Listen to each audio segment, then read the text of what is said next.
밧단 아람 하란으로 머슴살이를 하고 있는 야곱의 이야기를 저희들이 함께 나누었습니다.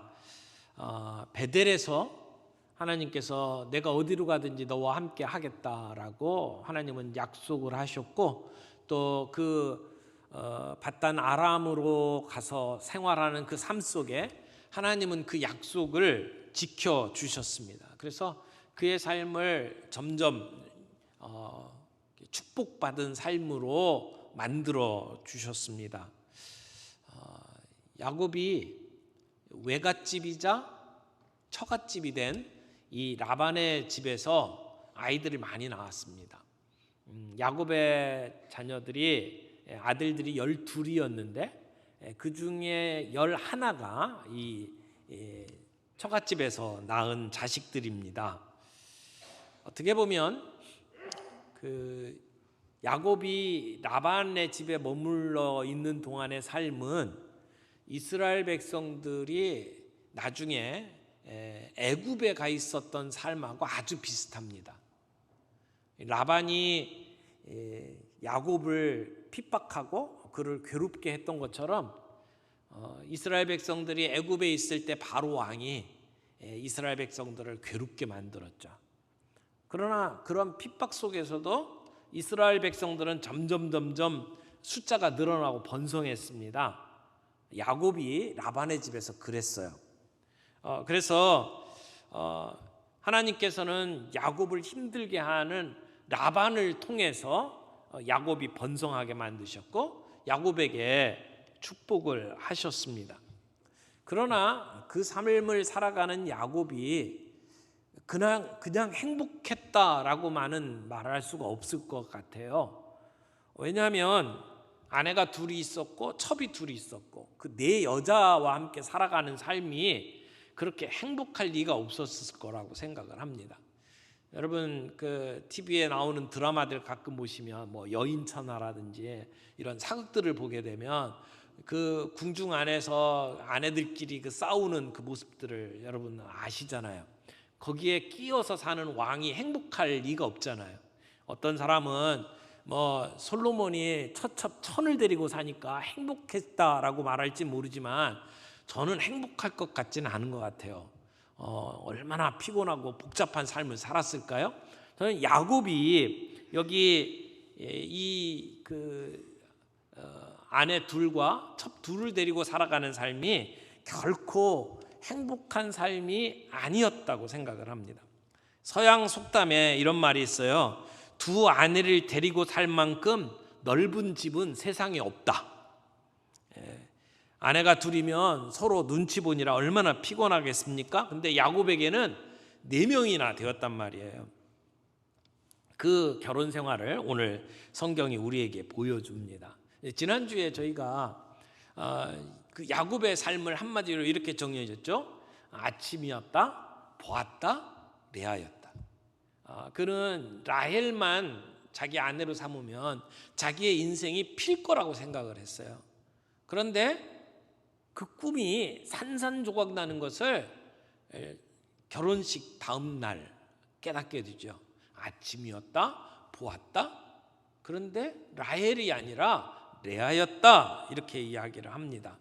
우리들의 삶 속에 이것만 있으면 나는 행복할 거야 라고 생각하며 추구하고 있는 것이 있다면 그것은 우리에게 라헬과 같은 존재일 거예요. 내게 이것을 빼앗아 가면 나는 도무지 살 수가 없어 라고 생각하는 그 무엇이 있다면 그것은 야곱이 생각했던 라헬과 같은 존재일 겁니다. 오늘 우리의 삶 속에 그런 우상들을 우리는 제거해야 될 겁니다. 우리는 그것으로 우리의 마음이 채워짐을 받을 수 있는 존재가 아니에요. 우리는 하나님의 형상으로 지음받은 존재고 그런 것들로 우리의 마음을 채울 수 있는 존재가 아니라고 하는 것을 우리는 지난주에 살펴보았습니다. 오늘 제가 함께 나누는 이 말씀의 내용도 지난주와 마찬가지로 팀 켈러 목사님이 쓰셨던 내가 만든 신이라고 하는 책에 나오는 내용들을 중심으로 여러분들과 함께 나누기를 원합니다. 첫 번째, 날마다 비수에 찔리는 레아의 상처와 고통에 관해서 오늘 성경 본문은 이야기를 하고 있습니다. 야곱은 라헬만 있으면 정말 행복할 것 같았거든요. 그런 의미에서 라헬은 단순한 아내가 아니었어요. 야곱에게 있어서는 구세주와 같은 존재였습니다. 그래서 라헬만 바라보고 살았던 그의 그 우상 숭배는 결국 그의 삶을 망가뜨려 놓고 말았습니다. 그런데 그 야곱의 주변에 있던 사람 가운데 가장 많이 망가진 사람이 누굴까요? 저는 레아가 아닐까 하는 생각을 해봅니다. 야곱은 우물가에서 라헬을 만난 순간 사랑에 빠졌어요. 완전히 콩깍지가 씌워버렸습니다. 그래서 라헬을 위해서 7년을 봉사했는데 결혼을 하고 보니까 라헬이 아니라 레아였습니다. 그리고 7일 후에 라헬과 결혼하고 또 7년을 종살이를 하잖아요. 그래서 14년을 투자해서 라헬을 얻게 되었습니다. 그런데 결혼을 하고 난 뒤에도 야곱은 레아를 아내로 인정하지 않습니다. 라헬만 사랑했습니다. 레아는 항상 야곱의 주변에서 맴도는 사람이었습니다. 아마 야곱이 레아를 사랑하지 못했던 이유가 그 마음속의 응어리 때문이 아니었을까 생각을 합니다. 저 여자만 없었으면 내가 7년 그렇게 뼈 빠지게 고생 안 해도 됐을 텐데 라고 하는 생각을 하지 않았을까요? 결혼식을 하고 그리고 아침에 깨어났을 때에 레아라는 것을 알고 난 다음에 얼마나 레아를 비난했겠어요? 레아에게 상처를 받았겠어요? 그런데 따지고 보면 레아도 피해자잖아요.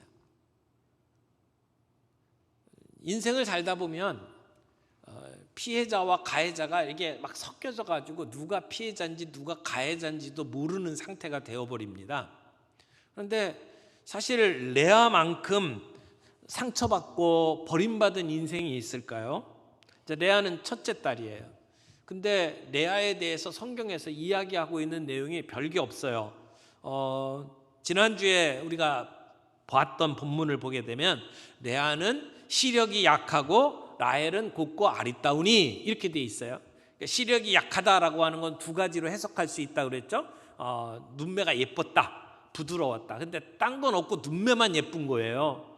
그런데 라헬은 몸매도 아름답고 용모도 예뻤다라고 이야기를 하는 것을 봐서 두 사람하고 이렇게 같이 놓고 비교해 봤을 때는 당연히 라헬이 훨씬 더 뛰어난 모습이었다는 거죠. 눈매가 예뻤다라고 하든지 아니면 눈이 시력이 약하고 아니면 사팔뜨기였든지 간에 어떤 것으로 해석을 해도 이 두 사람을 비교했던 본문을 보게 되면 결국은 레아는 보기에 별 볼 일 없었고 라헬은 예뻤다라는 얘기거든요. 근데 라헬에 늘 비교당하는 레아의 모습을 한번 생각을 해보세요. 아버지는 라헬을 달라고 한 야곱에게 결혼을 시키면서 먼저 레아를 결혼을 시켜버렸어요. 아마 라헬에게 정말 마음을 다 쏟고 그리고 7년 동안 일하는 그 야곱을 바라보면서 절호의 찬스다. 이때 레아를 처리해야 되겠다. 아마 아버지가 그렇게 생각을 했겠죠. 그렇지만 레아의 입장에서 한번 생각을 해보세요. 아버지가 자기를 인정을 안 해줍니다. 아버지의 사랑받지 못하는 딸이었어요. 그래서 가만히 두면 결혼도 못할 것 같으니까 이렇게 사기 결혼을 시켜서 그 무거운 짐을 처리를 한 것 아닙니까?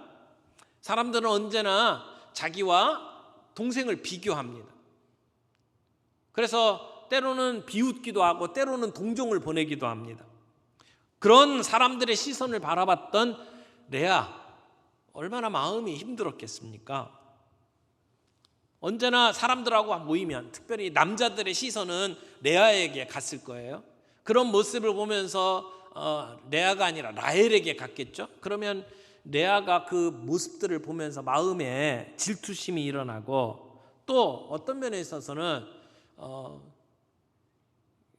라헬이 결혼을 해야 되는데 자기 때문에 결혼을 아직 못하고 있다라고 하는 생각 때문에 미안한 마음도 있겠죠. 아마 복잡한 마음이었을 거예요.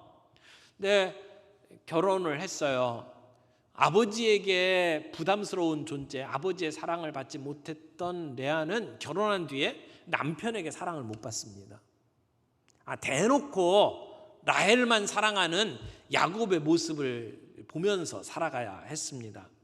여기 31절에 보니까 오늘 본문이 이렇게 이야기합니다. 여호와께서 레아가 사랑받지 못함을 보시고, 여기 사랑받지 못했다라고 표현을 했지만 원문을 보게 되면 여기는 단순히 그냥 사랑을 못 받았다는 정도가 아니고 미워했다라고 하는 느낌이 들어있는 단어입니다. 그러니까 야곱은 레아에 대해서 좋은 감정을 가지고 있지 않았어요. 그래서 레아를 향해서 마음 문을 여는 것을 거부했다, 이렇게 말할 수가 있습니다. 마치 라헬인 것처럼 속여서 신방에 들어왔던 그 레아에 대한 마음이 좋을 리가 없잖아요. 또 남편에게 그렇게 버림받고 인정받지 못하는 그녀가 그 집안에서 서열이나 이런 것을 따졌을 때에 제자리를 잡았을까? 그렇지 못했을 거예요. 아마 상당히 많이 밀렸을 거라고 봅니다. 그런 레아의 상태를 하나님은 불쌍히 보시고 레아의 태를 열어주셨습니다. 레아의 태를 열어주셨다라고 하는 것은 하나님의 긍휼이 남편에게 사랑받지 못했던 레아에게 부어졌다, 레아를 위로하셨다라고 하는 의미라고 생각을 합니다. 레아의 마음이 얼마나 공허했을까요? 얼마나 힘들었을까요? 근데 레아의 마음이 공허함은 마치 야곱의 마음과 같지 않았을까요? 아버지에게 사랑받지 못했고 사랑받던 어머니와 떨어져서 지금 이곳에서 종살이해야 하는 그 야곱의 마음이 공허해서 그 빈 걸 채우지 못해서 라헬에게 푹 빠졌던 것처럼 지금 레아는 아버지에게 짐스러운 존재, 남편에게 사랑받지 못한 존재, 그런 상태에서 그 마음이 공허했고 그것을 채울 수 있는 길은 자식 낳아서 남편의 사랑을 되찾아오는 것밖에는 없었을 것이라고 생각을 합니다. 그래서 레아는 자기의 행복을 찾기 위해서 아이를 낳습니다. 여러분, 사람들에게 인정받고 싶은데 무시당할 때의 그 마음이 어떤지 상상이 가십니까? 나는 사랑하는데 그쪽은 사랑하지 않아요. 일방적인 사랑일 뿐이에요. 근데 내 사랑하는 남편의 눈길은 늘 다른 데가 있어요. 그리고 대놓고 무시합니다. 그런 상황 속에서 무슨 수를 써서라도 그 사랑을 되찾겠다라고 하는 여인의 집념이 이 레아에게서 보입니다. 자식 낳기 경쟁을 벌이기 시작을 하는데요, 라헬과 레아가 한 가정 안에서 그 갈등을 아주 적나라하게 드러내 보입니다. 레아에게는 자식이 넷이나 생기고 라헬에게는 자식이 없어요. 그러니까 자식 없는 레아가 자기 종을 첩으로 주고 거기서 자식을 낳게 하고, 그러면 나도 그래야지. 그래서 레아도 자기의 종을 첩으로 줍니다. 거기 또 자식을 낳게 되고요. 이러면서 경쟁을 하죠. 여러분, 아들을 낳는 그들의 동기가 순수하지 않은 것 보이십니까? 하나님께서는 아브라함에게 너로 큰 민족을 이루게 하겠다 약속을 하셨어요. 그래서 하나님의 나라를 이루기 위한 방편으로 자식을 낳잖아요. 아브라함에게는 이삭 하나밖에 없었어요. 적통 자식은 하나밖에 없었어요. 그런데 이삭에게 쌍둥이 자식 둘 낳고 그 중에 야곱이 적통자가 되잖아요. 그리고 난 다음에 야곱에게 12아들이 생깁니다. 그래서 이스라엘의 12지파가 되는 것 아닙니까? 그런데 그 자식 하나하나를 낳는 그들의 마음을 보세요. 그것이 하나님의 나라를 이루기 위한 꿈과 비전으로 이루어지는 것이 아니라는 거예요. 그 안에 열등감이 작용하고 경쟁심이 작동을 합니다. 인간의 죄성이 그 안에 움직이고 있는 것을 보게 돼요. 우리가 하나님의 일을 한다고 하면서도 때때로 우리의 이 열등감 그리고 우리의 경쟁심이 작동하는 모습을 보죠. 우리의 죄성을 봅니다. 자, 네 아들을 낳게 되는데 오늘 본문 32절을 보세요. 레아가 임신하여 아들을 낳고 그 이름을 르우벤이라 하여 이르되, 이 르우벤이라고 하는 이름의 문자적인 뜻은 보라 아들이다 라고 하는 뜻이에요. 아들 낳고 보라 아들이다 이렇게 외치는 거죠. 그러면서 이 레아가 뭐라고 이야기를 합니까? 여호와께서 나의 괴로움을 돌보셨으니 이제는 내 남편이 나를 사랑하리로다. 첫 아들을 야곱에게 안겨주고 이제 아들을 낳아줬으니까 남편이 이제는 나를 사랑해 주지 않을까라고 하는 기대감으로 이렇게 외쳤던 거예요. 이 레아가 걸고 있는 기대, 그 속에 아픔이 보입니까? 남편에게 사랑받지 못하는 아내의 아픔.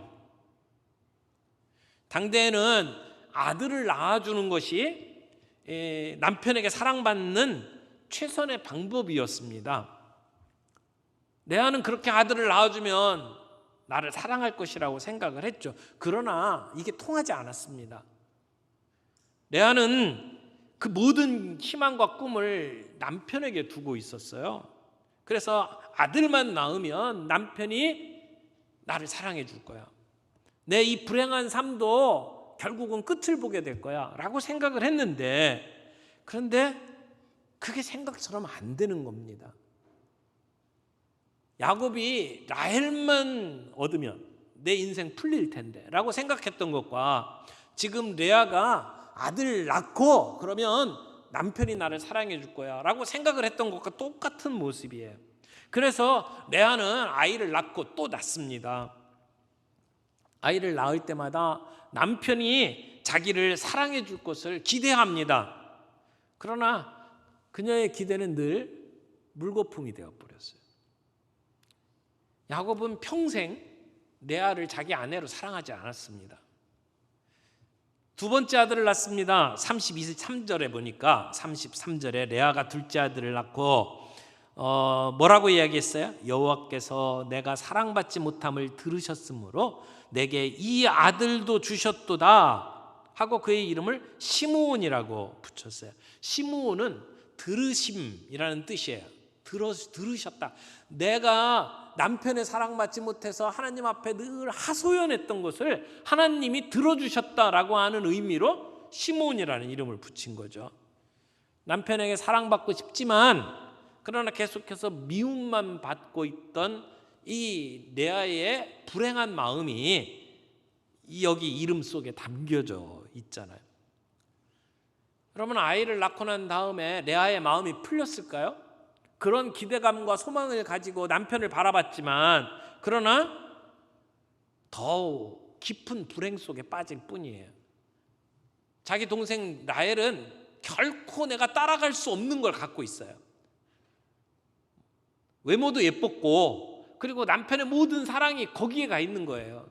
내가 도무지 그걸 따라갈 수 있는 방법이 없어요. 그러니까 레아의 하루하루는 지옥과 같은 삶이 아니었을까요? 늘 그 둘이 사랑하는 모습을 보면서 이 빗으로 가슴을 찌르는 듯한 아픔과 고통 속에 살아가지 않았을까요?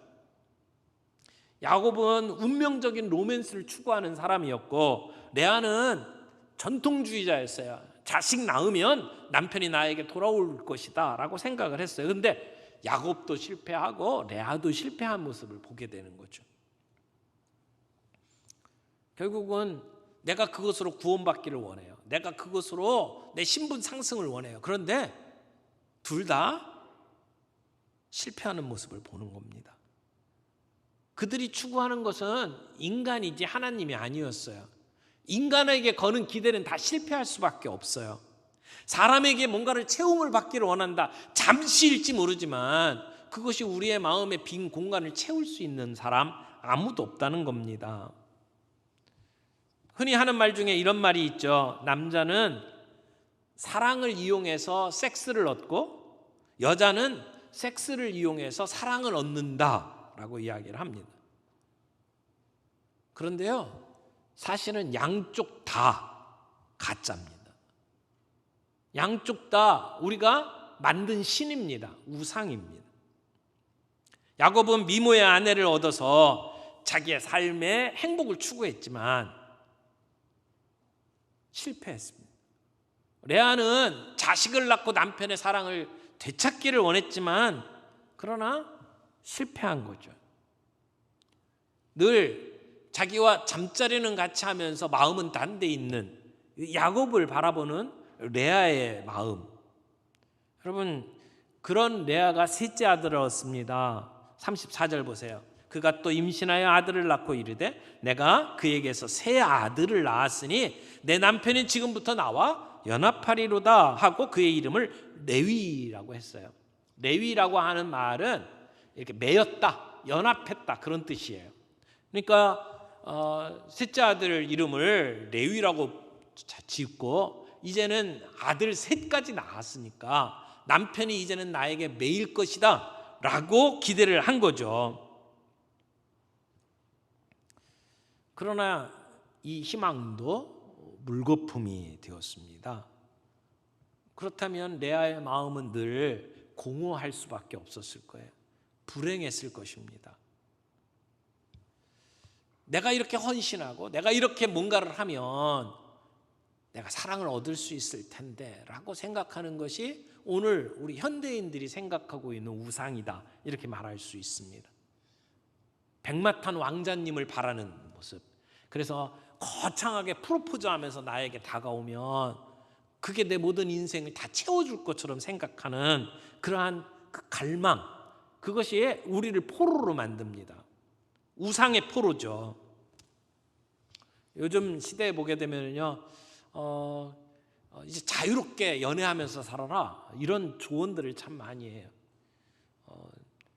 전통적으로 남자들은 그렇게 바람을 피고 여러 여성을 만나도 괜찮은 것처럼 용인하는 시대.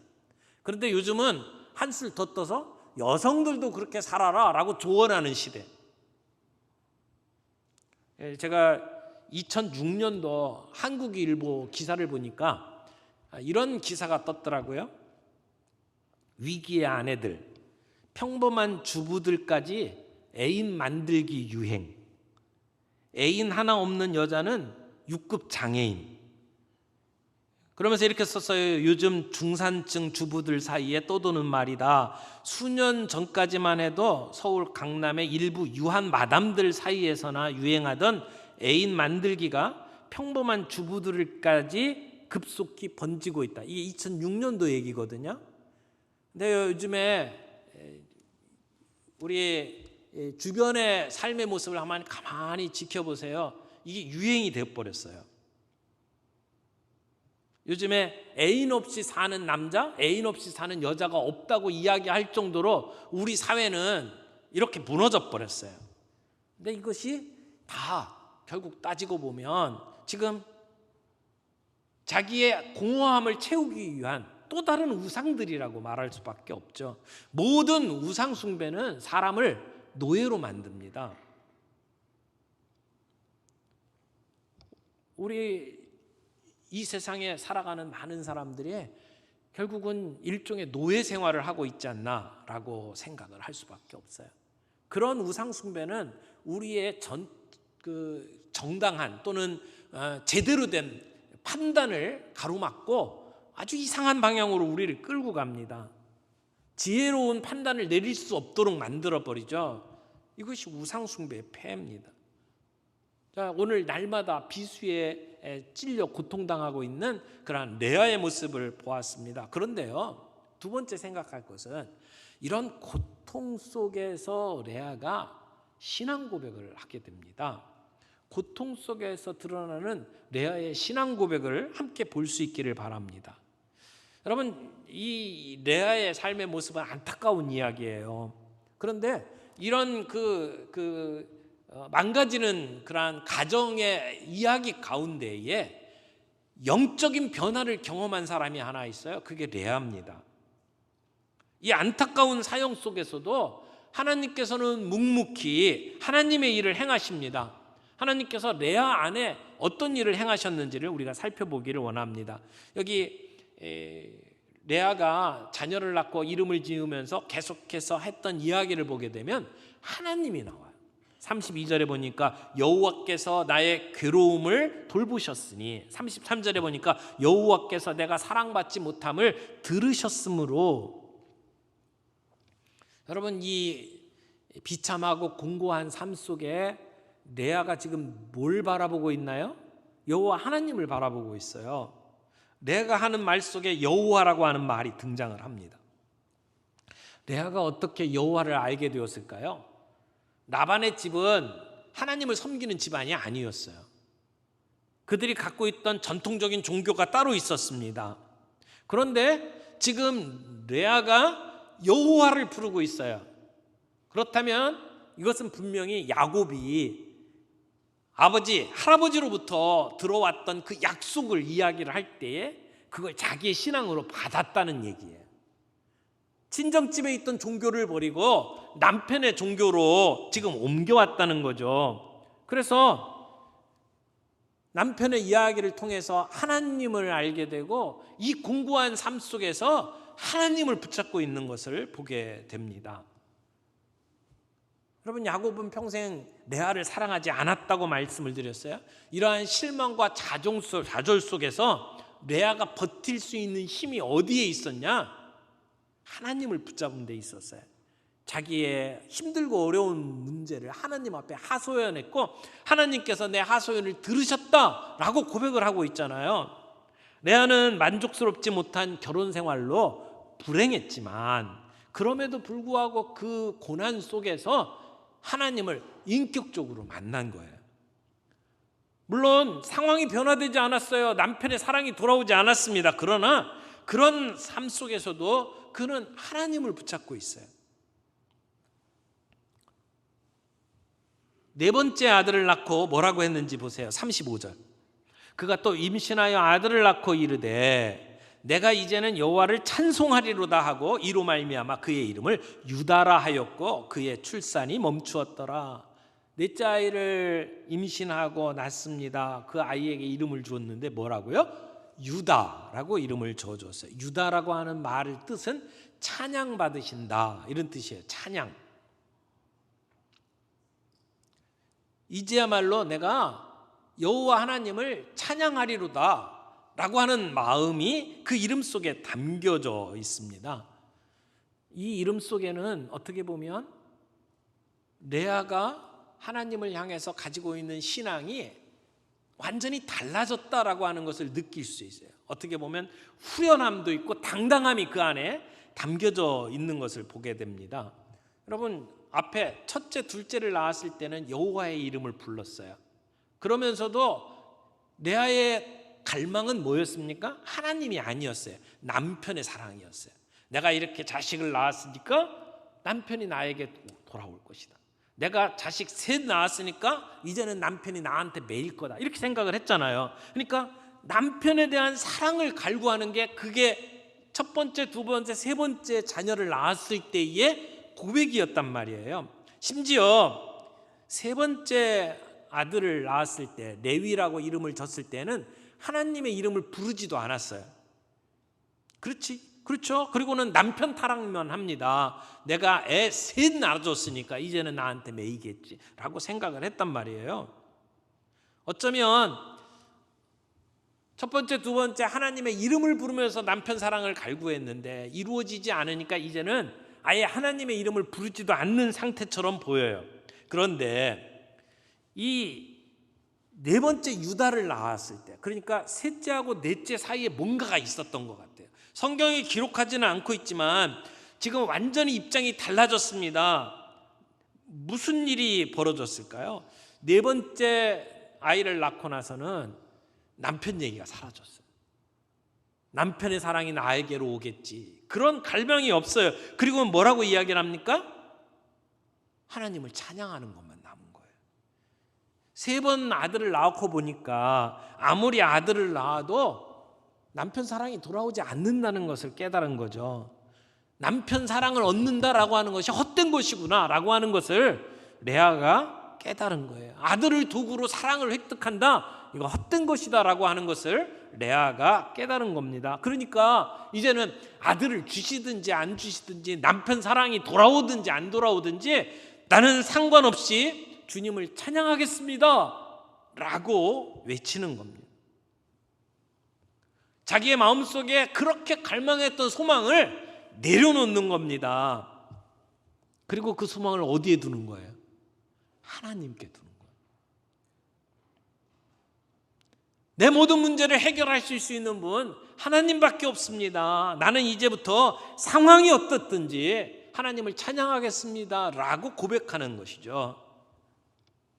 결국 자기 아버지 라반, 남편 야곱이 자기의 인생의 소중한 것들을 빼앗아갔어요. 자기를 무시하고 자기를 미워했고, 그런데 그런 상황 속에서 레아는 그의 마음을 하나님께 두게 된 겁니다.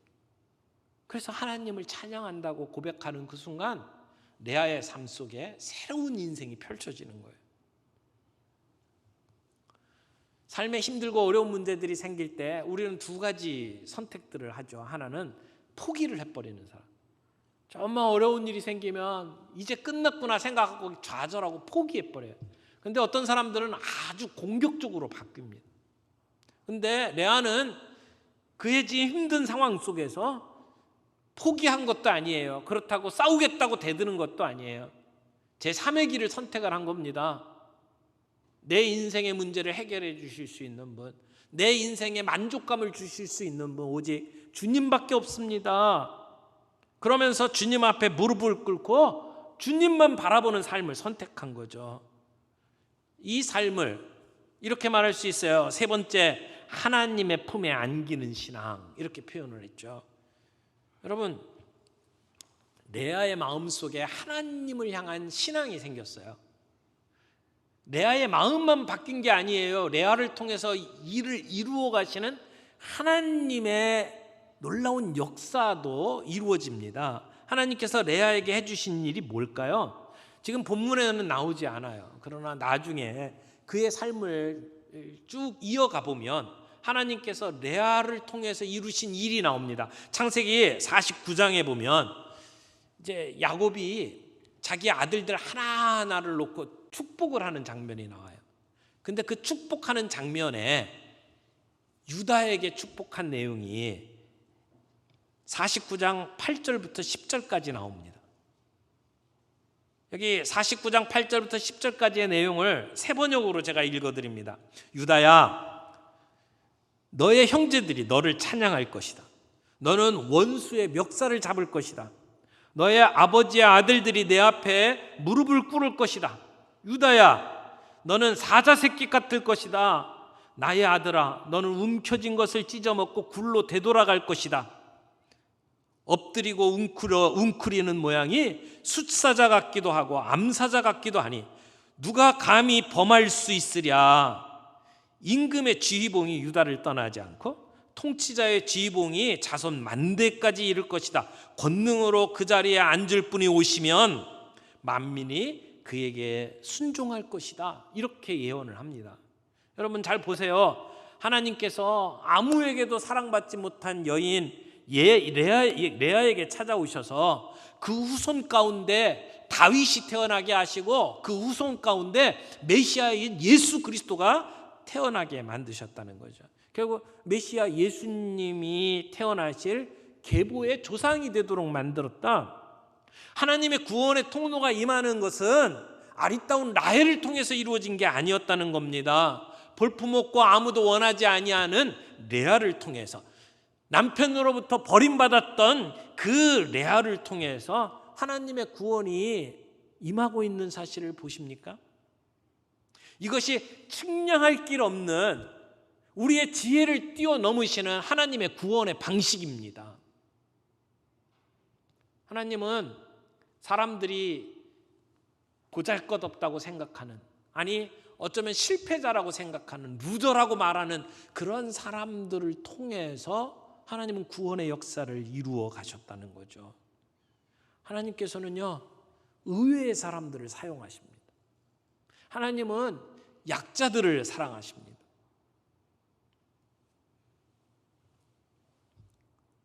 하나님은 고아와 과부의 아버지예요. 하나님은 버림받은 아내의 남편이에요. 하나님께서는 지금 이 레아에게 마치 이렇게 말씀하시는 것 같습니다. 나는 너의 진정한 신랑이란다. 나는 너의 진정한 신랑이란다. 나는 남편 없는 자의 남편이고 고아의 아버지다. 이렇게 말씀을 하시는 것과 같습니다. 하나님은 그런 은혜로 오늘 우리들을 찾아오십니다. 하나님은 그런 은혜로 우리를 구원해 주셨습니다. 오늘 이 세상의 모든 종교는 공독을 쌓든지 뭔가 수행을 해가지고 구원을 이루어 가야 된다고 가르칩니다. 그러나 성경에서 말하고 있는 구원은 그런 구원이 아닙니다. 은혜로 주어지는 겁니다. 내가 아무것도 할 수 없는 상황에 하나님은 우리를 사랑하셔서 찾아오시는 하나님입니다. 하나님이 친히 우리 가운데 오셔서 구원을 이루시고 우리 힘으로는 결코 얻을 수 없는 은혜를 우리에게 베풀어 주십니다. 그래서 아무도 원하지 않던 사람, 사랑받지 못하던 사람, 그런 사람을 주님은 불쌍히 여기시고 그리고 사랑해 주십니다. 하나님은 우리의 왕이셔요. 하나님은 우리 인생의 목자셔요. 그런데 오늘 본문에서 말하고 있는 하나님은 우리의 신랑이셔요. 우리의 남편이십니다. 우리는 그 하나님의 신부라고 말하죠. 하나님은 우리를 보시면서 너무나 사랑스러워 기뻐서 어쩔 줄 모르시는 그러한 사랑으로 우리를 찾아오십니다. 아무도 봐주지 않던 우리의 모습, 그럼에도 불구하고 주님은 찾아오십니다. 우리를 사랑해 주십니다.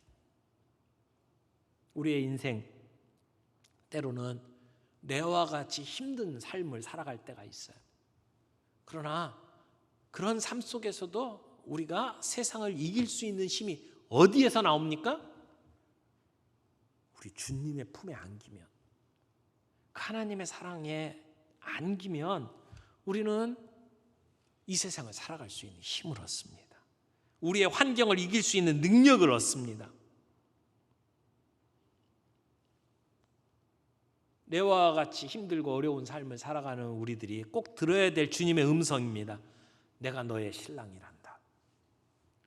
너의 갈망을 이루어 줄 수 있는 것 나 하나밖에 없단다. 내 품에 안겨라. 주님이 오늘 우리들에게 하시는 말씀입니다. 사랑하는 성도 여러분, 우리의 삶 속에 그 어떤 사람에게 우리의 인생의 그 갈증을 해결해 달라고 기대지 마십시오. 그들에게 그 중압감을 안기면서 그들을 우상으로 만들지 마십시오. 우리가 배우자를 덜 사랑해라, 자녀를 덜 사랑해라, 그런 말이 아니죠. 오늘 우리의 사랑의 첫 번째 단추는 하나님에게 있어야 된다는 것을 이야기를 하는 겁니다. 주 너의 하나님을 마음을 다해서 사랑하라. 그리고 내 이웃을 사랑하라. 순서가 있잖아요. 하나님을 향한 사랑이 제대로만 깨어지면 오늘 우리의 모든 관계의 벽들을 무너뜨릴 수가 있어요. 진정한 사랑을 할 수가 있지 않습니까? 오늘 우리 관계에 어그러진 모든 부분들을 무엇으로 해결할 수 있습니까? 하나님 사랑으로 해결하라는 겁니다. 주님 품에 안겨 주님의 사랑을 온전히 느낄 때에 우리는 얽혀버린 우리의 실타래를 풀 수가 있게 됩니다. 우리는 세상을 이길 수 있는 힘을 거기에서 얻어야만 합니다. 주 너의 하나님을 내 목숨을 다해서, 내 뜻을 다해서, 힘을 다해서 사랑하라 라고 말씀하셨던 그 말씀 앞에 아멘 순종하며 주님을 사랑하게 될 때에, 그래서 하나님이 아닌 다른 우상들이 내 마음속에 자리 잡고 있던 것들을 우리가 회파하고 부셔버릴 때에, 그때 우리의 인생의 진정한 사랑이 시작되는 것을 경험하게 될 것입니다. 사랑하는 성도 여러분, 오늘 우리의 마음속에 야곱이 라헬을 생각한 것처럼 갈구하는 그 어떤 것이 있습니까? 오늘 레아가 이것만 내가 해결하면 내 남편 사랑 나에게 올 것이다 라고 생각하고 갈망했던 것처럼 오늘 우리의 인생에 내가 추구하고 있는 그 어떤 것이 있습니까? 그것이 우리의 인생의 문제를 해결해 줄 수가 없습니다. 우리의 생명을 불러일으키는 것, 예수 그리스도 그분밖에 없습니다. 그분이 우리의 생명이십니다. 하나님께 눈을 맞추지 않고 인간에게 눈을 맞추면 그것이 우리의 우상 숭배가 됩니다. 하나님께 사랑하는 것, 그것 이전에 다른 곳에서 사랑을 갈구하면 그것이 우상 숭배가 됩니다. 하나님을 내 마음의 중심에 모시게 될 때에 우리는 자식을 제대로 사랑할 수 있고 배우자도 제대로 사랑할 수가 있고, 그렇게 되면 나도 살고 그들도 함께 살 수 있습니다. 오늘 레아의 삶의 그 고통 가운데 고난 속에서 하나님을 바라보고 고백했던 그 고백, 내가 이제는 여호와만 찬양하겠다라고 했던 고백이 저와 여러분의 고백이 되기를 바랍니다.